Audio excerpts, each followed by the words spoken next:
안녕하세요. 2026년에 달라지는 기초생활수급자 주거 및 생계 혜택에 대해 자세히 알아보는 시간을 갖겠습니다.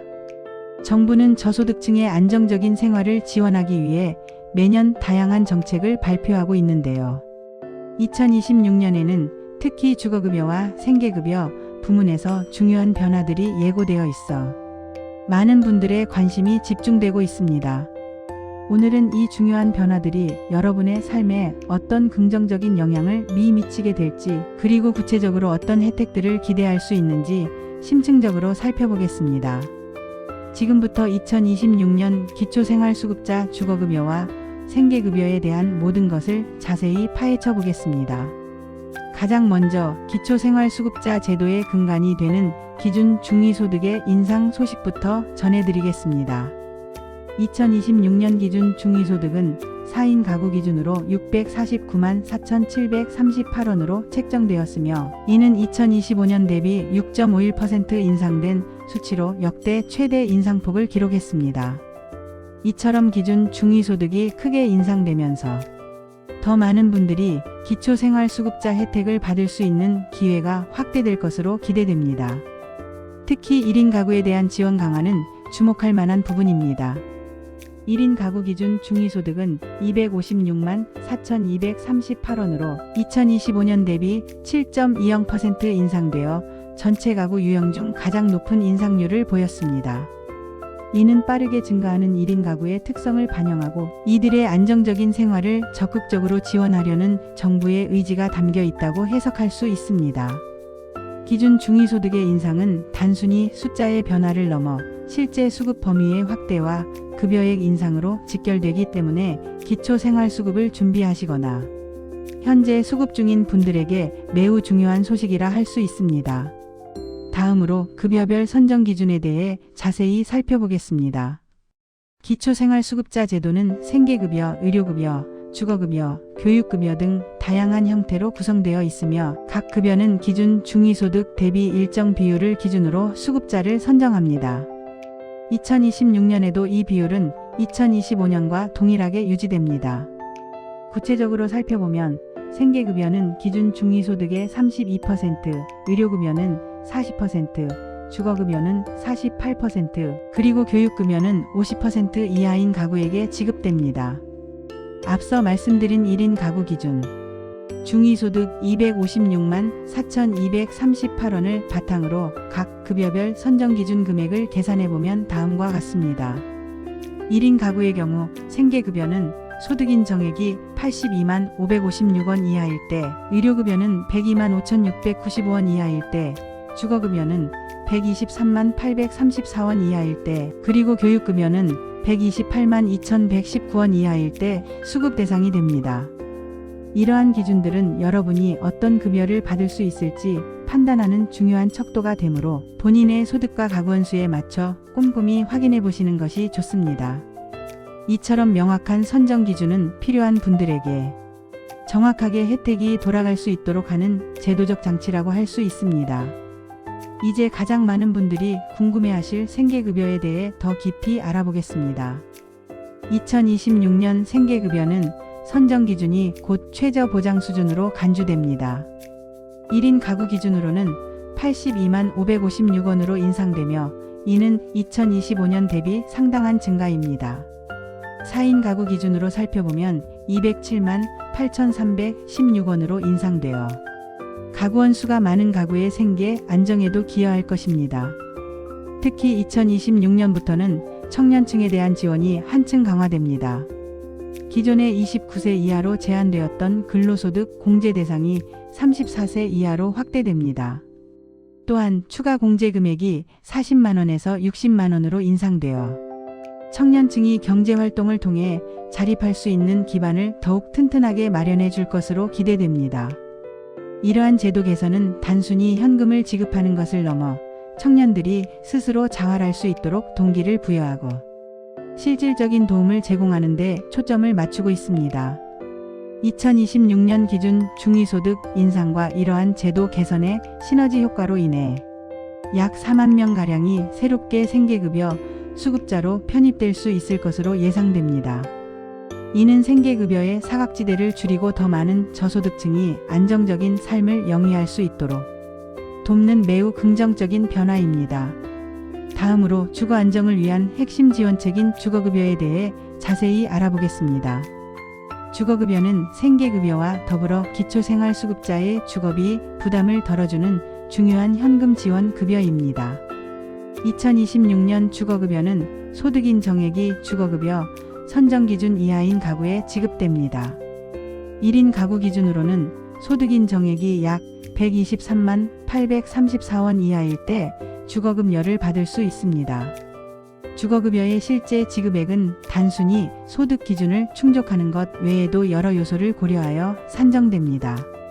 가장 중요한 것은 지역별 및 가구원 수별로 책정된 기준 임대료가 적용된다는 점입니다. 예를 들어 대도시와 중소도시 그리고 소규모 도시의 기준 임대료가 다르게 책정되며 가구원 수에 따라서도 지원받을 수 있는 금액이 달라집니다. 또한 실제 거주하고 있는 주택의 임대차 계약서를 기준으로 월세가 지급되지만 이 월세가 기준 임대료를 초과하더라도 기준 임대료 내에서만 지급된다는 점을 유의해야 합니다. 즉, 실제 월세가 아무리 높아도 정해진 최대 지원금을 초과할 수는 없습니다. 구체적인 예를 들어보면 서울에 거주하는 1인 가구의 경우 최대 36만 9천 원까지 현금으로 지원받을 수 있습니다. 반면 수원에 거주하는 1인 가구의 경우에는 최대 30만 원이 지원됩니다. 이처럼 지역별로 지원 금액에 차이가 있으므로 본인이 거주하는 지역의 주거급여 기준을 미리 확인해 보는 것이 중요합니다. 주거급여는 단순히 월세 지원에 그치지 않고 자가가구에는 주택 수선 유지, 급여를 지원하여 쾌적한 주거 환경을 유지할 수 있도록 돕는 역할도 합니다.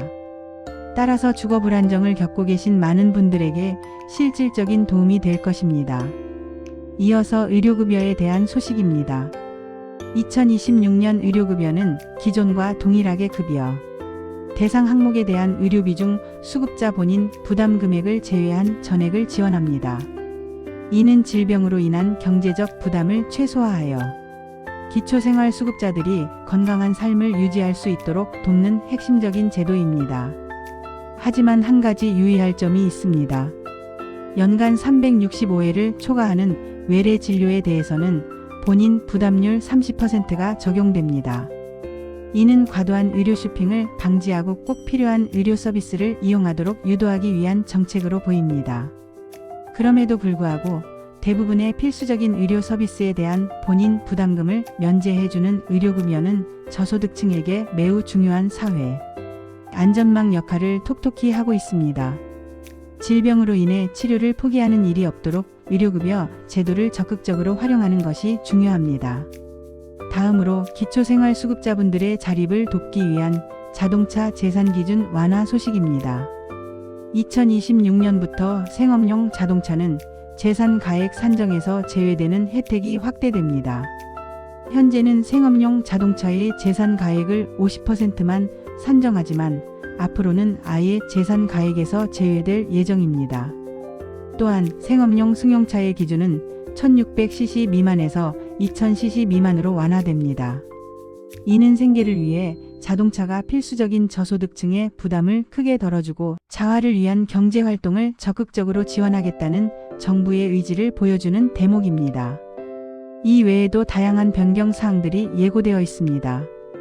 2026년부터는 긴급복지 생계지원금이 물가 상승률을 반영하여 인상될 예정입니다. 이는 예기치 못한 위기 상황에 처한 가구에 더욱 신속하고 실질적인 지원을 제공하기 위한 조치입니다. 또한 저소득층 자녀들의 교육 기회 보장을 위해 교육급여의 단계적 확대가 검토될 예정입니다. 이는 단순히 물질적인 지원을 넘어 미래 세대의 성장과 발전을 위한 투자로서 매우 의미 있는 변화입니다. 이러한 여러 제도 개선들이 맞물려 2026년에는 기초생활수급자 및 차상위계층의 삶이 한층 더 안정되고 풍요로워질 것으로 기대됩니다. 마지막으로 이러한 혜택들을 신청하는 방법에 대해 간략히 안내해 드리겠습니다. 주거급여의 경우 신청 후 약 1개월 내외로 수급 여부가 결정됩니다. 생계급여를 비롯한 다른 급여들도 신청 절차와 심사기간이 유사합니다. 신청은 주로 주민센터를 방문하거나 복지로 웹사이트를 통해 온라인으로도 가능합니다. 신청 시에는 소득 및 재산 관련 서류, 임대차, 계약서, 주거급여의 경우 등 필요한 서류들을 꼼꼼히 준비해야 합니다. 하지만 한 가지 중요한 점은 실제 지원 금액은 가구의 소득 인정액, 가구 원수, 그리고 거주 지역별 기준 등에 따라 달라질 수 있다는 점입니다. 특히 근로소득의 경우 30%는 공제되어 실제 소득보다 낮게 인정되기 때문에 일정한 소득이 있더라도 수급 자격을 얻을 수 있는 가능성이 있습니다. 따라서 본인이 수급 대상에 해당하는지 여부가 불확실하더라도 주저하지 마시고 가까운 주민센터나 복지 관련 기관에 문의하여 상담을 받아보시는 것을 강력히 추천드립니다. 복지제도는 복잡하고 다양한 기준을 가지고 있기 때문에 전문가의 도움을 받는 것이 가장 정확하고 효과적인 방법입니다. 오늘 우리는 2026년에 달라지는 기초생활수급자 주거 및 생계 혜택에 대해 자세히 살펴보았습니다. 기준 중위소득의 역대 최대 인상, 1인 가구에 대한 지원 강화, 청년층 근로소득 공제 확대, 주거급여의 지역별 차등 지원, 그리고 자동차 재산 기준 완화 등 다양한 변화들이 예정되어 있습니다. 이러한 변화들은 저소득층의 삶의 질을 향상시키고 더 많은 분들이 안정적인 생활을 영위할 수 있도록 돕기 위한 정부의 노력과 의지가 담겨 있습니다. 이 정보가 여러분의 안정적인 삶을 계획하는 데 조금이나마 도움이 되기를 바랍니다. 궁금한 점이 있다면 언제든지 가까운 주민센터나 복지로 웹사이트를 통해 자세한 정보를 확인하시길 바랍니다. 감사합니다.